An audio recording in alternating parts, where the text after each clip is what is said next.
we have. Well, I'll get on with my story. First and foremost, I'd like to thank God for his plans that he has for me, for his perfect timing, for my faith, and for placing me in the hands of Catholic Charities.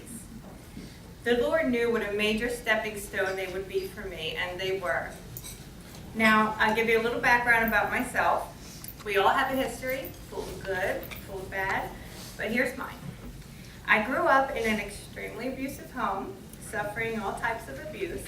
My parents told me I would never amount to anything, and they wish I was never born, and so on. Child Protective Services finally intervened when I was 14 and placed me in a home for abused children.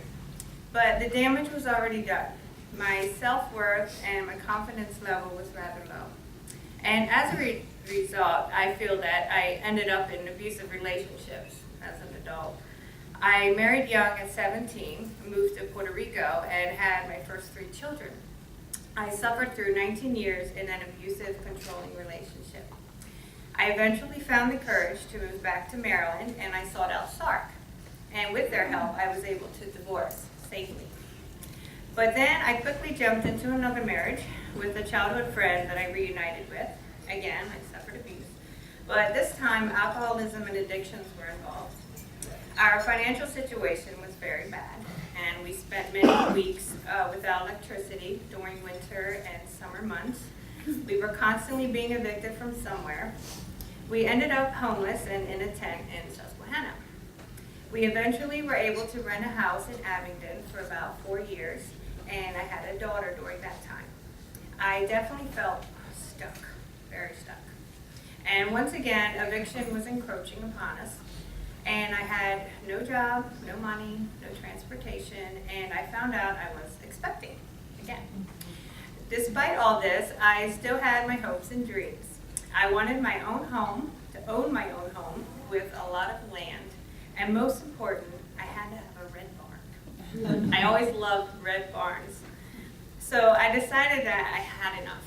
I worried for my children's future and for mine. I knew I had to make a change, and it was very scary.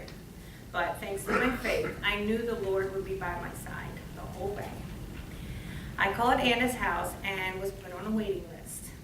A good friend took me and my daughter in for a few months, and then on October 7th, 2014, I'll never forget that date, I became a resident of Anna's house.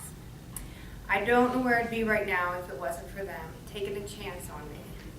I was on a mission to repair myself from the inside out and get on my feet, and they supported me 100%. I wanted to make sure that I never found myself in that situation again, homeless, unstable, insecure. So everything they offered me, I jumped on it. I plugged myself into anything and everything that could help me grow. I was offered much needed therapy through Safe Harbor. I attended life skill classes twice a week on all kinds of subjects to help us grow and become strong, confident, independent women and mothers. I also called Early Head Start and started getting home visits with Erica. She introduced me and my daughter Ella to many different and fun learning techniques. She asked about our needs and suggested resources that could help us. We went on field trips to the library, and we enjoyed a harvest feast for Thanksgiving.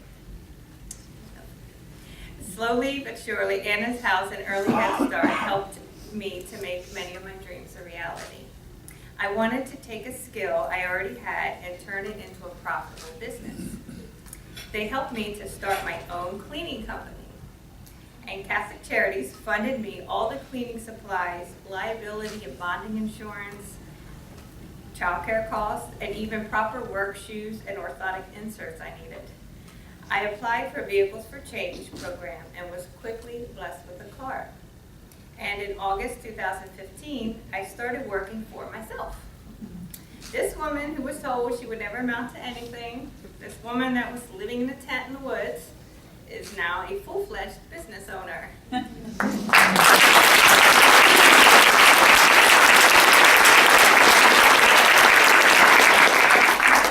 I applied for low-income housing in Haverty Grace and was quickly blessed with a 3-bedroom townhouse, complete with a backyard. And to my surprise, a red barn shed. I felt like God was saying, there's your red barn. It'll do for now. But I'm working towards owning my own home, hopefully a real barn.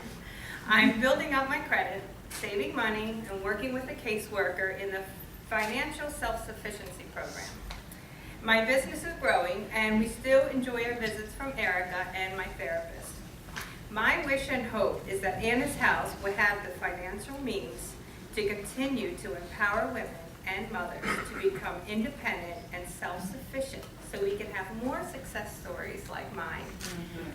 And my hope is that Early Head Start will continue to be able to do their good work and help mothers, educate mothers and children. And thank you all so much for your support. I really appreciate it. I'm a living example of how much you've helped. Thank you.